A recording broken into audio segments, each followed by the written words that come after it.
I'm of the view that this multifaceted approach to recognition of overseas qualifications, skills, and experience, and then assistance with placement programs is really important. And their demise, I think, contributes to the continuation, perhaps even the institutionalization of barriers that effectively prevent the harnessing of migrants' human, cultural, social capital, the underutilization of their skills, and the economic and social, and most importantly, the mental costs Yeah. of this loss for migrants. This is not just an educational issue.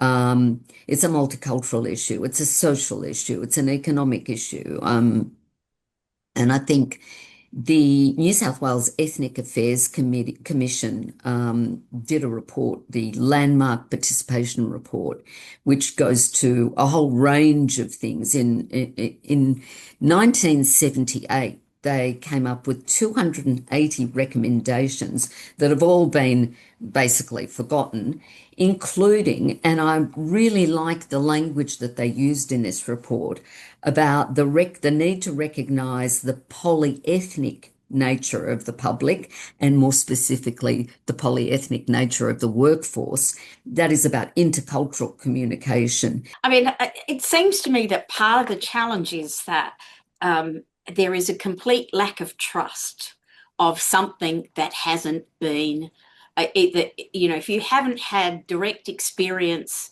in your profession in Australia, or you have a qualification from somewhere else, that it's a mystery, right? And that, you can't rely on it. And it's why so many people get driven to, go and do another qualification again. And let's not even talk about the massive opportunity cost, let alone the financial cost of doing that. That visibility issue and trust issue is, I think, one of the challenges that we need to address. And look, I mean, and I get that in employment, we find even in Australia, people go, well, if you haven't done it in exactly the same sort of company as mine, in exactly the same sort of way, I don't have trust in what you can do. And then I think, well, doesn't that also impact on innovation? Because, somebody from the outside can, who has done something somewhere else, can bring different perspectives.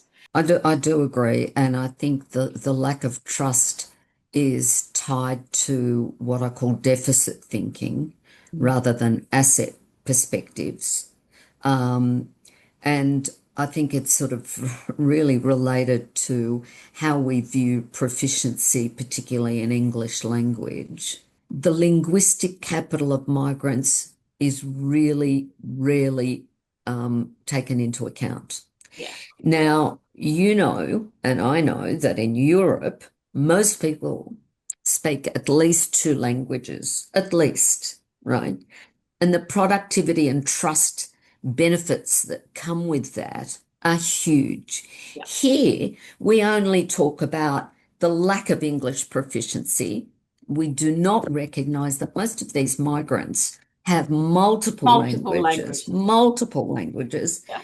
And that also gives them what is known as navigational capital, not just linguistic capital, because they've learned through the migration process anyway to navigate institutions, systems, and so on.